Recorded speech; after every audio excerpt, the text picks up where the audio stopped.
अब गुरुजी ने मुझे सत्संग तो सारे दिखाए हुए, जितने भी हैं सारे, 7 साल 7.5 साल हो गए यही देख रही हूँ। लेकिन में से मुझे जो सत्संग मैंने किए हुए हैं ना, उन सबको जोड़ जोड़ के मुझे बताते जा रहे हैं। तब इन्होंने मुझे ये समझाया था कि जैसे रामायण के अंदर बालकांड और क्या उसके बाद एक अयोध्या कांड, अयोध्या कांड, सुंदरकांड और जितने भी कांड हैं वो सब पहले तो अलग अलग थे ना। जब उन सारे कांड को जोड़ा तो रामायण बनी। जब रामायण बनी और लोगों ने पढ़ी तो उसका मतलब उनको क्लियर समझ आया।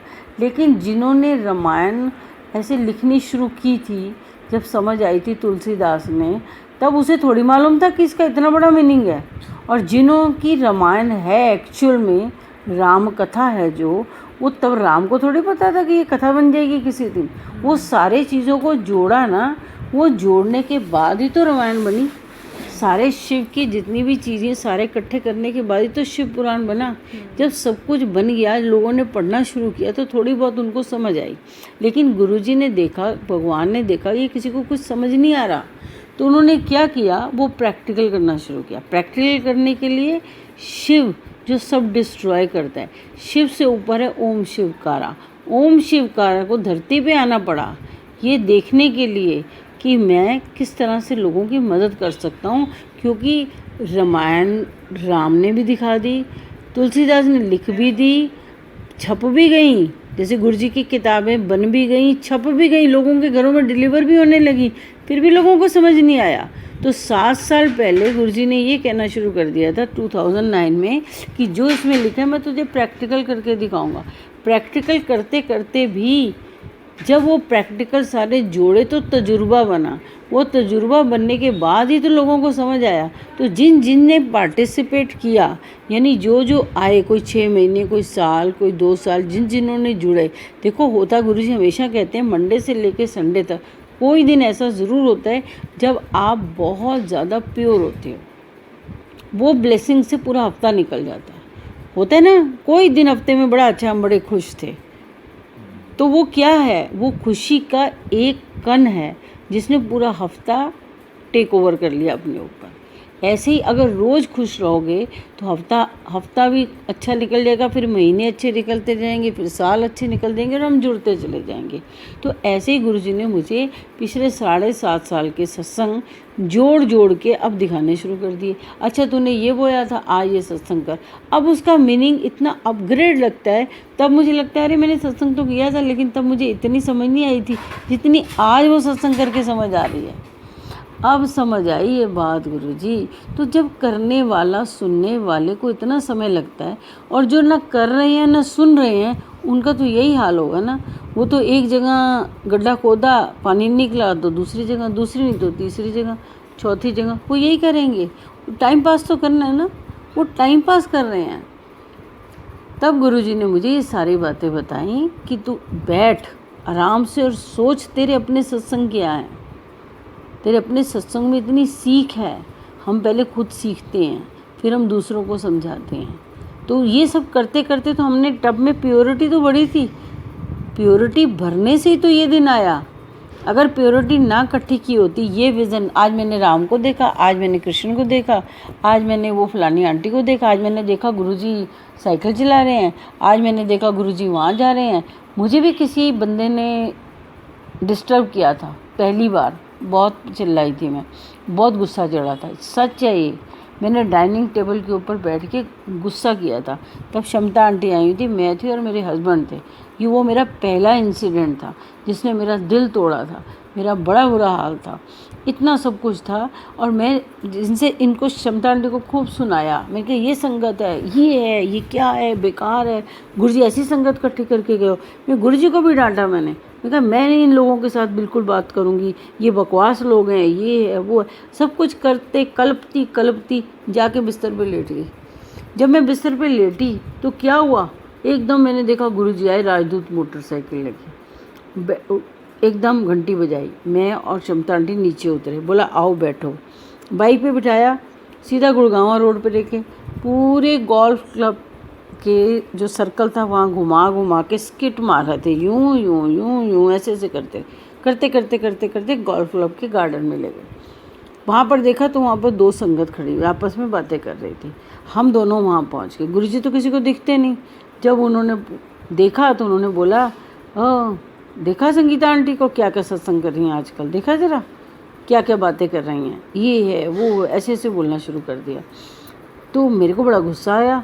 तो गुरुजी ने बोला, गुस्सा नहीं कर, आजा, मैं अभी आता हूँ, चलो क्षमता आंटी को मेट्रो स्टेशन छोड़ के आता हूँ। गुरुजी ने हम दोनों को बाइक पे बिठाया, मुझे नीचे छोड़ा, बोला तू ऊपर आराम कर, मैं इन्हों मेट्रो स्टेशन छोड़ के आता हूँ। मैंने सोचा ठीक है। ये इनको मेट्रो स्टेशन छोड़ने का सीधा गोल्फ क्लब वापस के उस गार्डन में गए, उस बंदे को पकड़ा शर्ट से आगे से और अपनी टांग से इतना मारा इतना मारा इतना मारा, जो अंग ऊपर करता था ना उसकी टांग मार के तोड़ देते थे कि तूने मेरी संगत के लिए ये बोला जो इतने प्योर सत्संग कर रही है। बड़ा मारा, टांग हाथ तब तोड़ दी। थोड़ी देर में इतनी ज़ोर से टांग मारी कि उनकी सुसु तोड़ दी और कुंडी लगा दी। कहते हैं उत्तर थल्ले कर, तू ऐसे तो अलावा कुछ नहीं कर सकता। और ये बात सच है, वो यही कर रहा है। इतना गुस्सा था मुझे। मेरा सारा गुस्सा गुरुजी ने खुद अपने ऊपर ले लिया और वो गुस्सा उस बंदे के ऊपर जाके निकाल दिया। बाद में मैंने सोचा मुझे क्या मिला। फिर वो सेवा करता था, सत्संग स्टीरियो क्या शब्द की सेवा करता था। एक था उसकी गाड़ी, उसमें वो बड़े बड़े स्पीकर लेके जाता था। फिर वो सेवा करने निकला। मैंने देखा गुरुजी ये क्या हुआ। गुरुजी ने एक लात मारी स्पीकर, एक दूसरी लात मारी, तीसरी लात मारी, इतने स्टंट मारे कि उसको सारे पुर्जे कर दिए, गाड़ी तोड़ दी, उसका सब कुछ तोड़ दिया। उसके बाद उसको सड़क पर खड़ा कर दिया। मैंने कहा ये क्या। फिर मैंने देखा उसकी आंटी मेरे घर आई, घंटी बजा रही है, प्लीज़ मेरे अंकल को माफ़ कर दो। फिर मैं उसके घर जाती हूँ क्योंकि मैं अक्सर उनके घर जाती थी सत्संग करने के लिए। और गुरुजी मुझे हमेशा कहते थे तू जाती है तो समोसा प्रसाद ले जा। मैं कहती थी अच्छा ठीक है मैं ले जाऊँगी। मैं समोसा प्रसाद लेके जाती थी, वहाँ सत्संग करती। कहती कुछ होता तो है नहीं, बड़े समोसे तूने खिला दिए मेरे को। मैंने कहा अब जो गुरुजी कहते हैं मैं तो वही करूँगी। उसी घर में जो आंटी मुझे शिकायत करने गई थी, उस रात को फिर वो मेरे घर आई, बड़ा कुछ बोल के गई और बोला अब आइयो तो मेरे को समोसा खिलाने। कुछ किया तो है नहीं गुरुजी ने हमारा, मेरे हस्बैंड को और मोहताज बना दिया, बेकार है ये, कुछ नहीं है, ऐसे ऐसे बड़ा कुछ बोला। उसके बाद गुरुजी मुझे उसके घर लेके गए और उसके पीछे भागना शुरू किया। इतना भागे गुरुजी ने उसके पीछे भैंसा लगा दिया। भैंसा उसके बाहर मारे जाए। इतनी देर में वो किसी अपने कमरे में बेडरूम में घुस गया। जब घुस गया तो भैंसा भी अंदर चला गया। मैं और गुरुजी बाहर खड़े हो। मैं क्या अब क्या होगा। अब मैं प्रे कर रही हूँ गुरुजी उसको बचा लो, उसको भैंसा मार ना दे, प्लीज़ मार ना दे। मैं प्रे करती जा रही हूँ उसके लिए, खूब प्रे कर रही हूँ। गुरुजी मुझे कहते हैं तू चाहती क्या है, तू अच्छा बनना चाहती है कि गुस्सा उतारना चाहती है। तेरे को गुस्सा चढ़ा, मैंने सारा गुस्सा उतार दिया। तू अच्छा बनना चाहती है तो फिर कंप्लेन क्यों करती है जब तूने बाद में प्रे ही करना है। तो मैंने कहा अंदर क्या हो रहा होगा। कहते देखते हैं कौन जीतता है, पॉजिटिविटी कि नेगेटिविटी। मैंने कहा नहीं गुरुजी बचा दो, प्लीज़ उन्हें माफ़ कर दो। कह रहे फिर आज के बाद गुस्सा मत करियो। देख गुस्सा करने से मुझे भी गुस्सा आएगा, मैं भी वो सब करूँगा जो तू चाहती है, क्योंकि मैंने तुझसे वादा किया है कि मैं तुझे खुश रखूँगा। अगर तू खुश नहीं रहेगी तो ये करना ही पड़ेगा ना। इतनी देर में मैंने देखा कि वो आया भैंसा बाहर और वो मतलब अधमोया से भी अधमोया हो गया। मैंने कहा अभी ये कैसे ठीक होगा। कह रहे कुछ नहीं, थोड़े कर्म कटवा ले। ये भी मैंने जान के किया ना, कर्म कटवाने के लिए इसको मोहताज बना दिया सबका। अब अपने कर्म कटेंगे उसके बाद ये ठीक हो जाएगा। मैंने कहा पक्का। कहते पक्का। मैंने कहा आज के बाद मैं किसी की शिकायत नहीं करूँगी। अब इस बात को 4 साल हो गए हैं। वो दिन गया और आज का दिन आया। मैंने कहा मैं किसी की शिकायत नहीं करूँगी गुरुजी, क्योंकि आपको बहुत गुस्सा आता है, आप बंदे के इंजर पिंजर टिल्ले कर देते हो और मैं क्यों ऐसे प्रे करूँ किसी के लिए। बाद में तो मुझे ही प्रे करनी है ना। सेम गुरुजी मुझे कहते हैं, मैं भी तो यही करता हूँ। मैं भी जो दुखी करता है, परेशान करता है, उल्टा सीधा कहता है, फिर भी मैं उसे कहता हूँ चल तू सुधर जा, क्योंकि बाद में भी तूने रोते पीटते मेरे पास ही आना है। तो मैं उतना धक्का मारने से अच्छा रोज़ ही धक्के देता हूँ ताकि ऐसी हालत में ना हो जाए कि लास्ट में मुझे तुझे छोड़ना पड़े, वो क्योंकि वो किसी संगत को छोड़ नहीं सकते। पर संगत क्या करती है, टब के अंदर ब्लेसिंग इकट्ठी करने की बजाय नफरत करती जा रही है। उसे कहते हैं साड़। जब वो साड़ इतना हो जाता है तो मटके से ओवरफ्लो करने लगता है, वो बाहर आने लग जाता है, फिर वो फैल जाता है, चारों तरफ गंदी गंद होता है। पर वो तो तब साफ़ होगा ना जब तू खुद साफ़ करेगा। तूने जो कर्म बनाए वो तुझे ही कटवाने हैं, और उसकी मैं मदद कर रहा हूँ। और सच बात है, वो मदद कर रहे हैं तभी हम लोग जो भी निखरे हो ना इतने, वो भी बहुत हैं, वरना हमारा तो बड़ा बुरा हाल होना था। ये हमारा जीवन है, उस जीवन को वो सुधारने आए। जय गुरु जी। गुरुर् ब्रह्मा गुरुर् विष्णु गुरुर्देवो महेश्वरा, गुरु साक्षात पर ब्रह्म तस्मै श्री गुरुवे नमः। आइए हम आपको ले चले एक दिव्य यात्रा पर। 7 जुलाई को मलेरकोटला जिले के डुगरी गांव में गुरुजी का जन्म हुआ। उनकी आध्यात्मिक यात्रा बाल्यकाल से शुरू हो गई थी। जैसे जैसे समय बीता, गुरुजी के आशीर्वाद की गंगा सैकड़ों हजारों लोगों का दुख दर्द कम करने के लिए बहने लगी। गुरुजी ने 3 मंदिरों की स्थापना की। पहला डुगरी मंदिर जन्म स्थल, दूसरा जलंधर मंदिर 300 डिफेंस कॉलोनी, और तीसरा बड़ा मंदिर गुरुजी का आश्रम से जाना जाता है। इसके अलावा और 2 मंदिर हैं, एम्पायर स्टेट छोटा मंदिर और मुंबई मंदिर। गुरुजी के सत्संग में चाय और लंगर प्रसाद दिया जाता है, जिनमें गुरुजी का विशेष दिव्य आशीर्वाद, दिव्य शक्ति होती है। उन्होंने गुरुवार 31 मई 2007 को दिल्ली में महासमाधि ली और दिव्य रूप में सभी भक्तों के साथ नश्वर रूप में जुड़ गए। जय गुरु जी।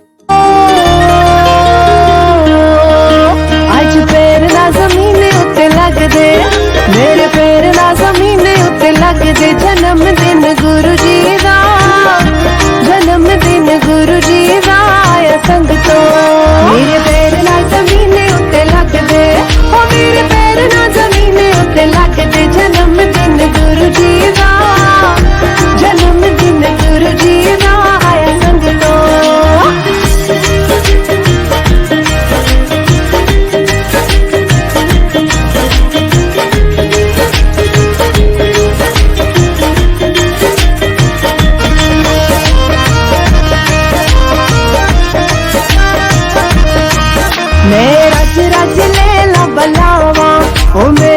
रज लैला बलावा कि सब तो सोने गुरु जी, कि सब तो सोने गुरु जी, मेरे गुरु जी।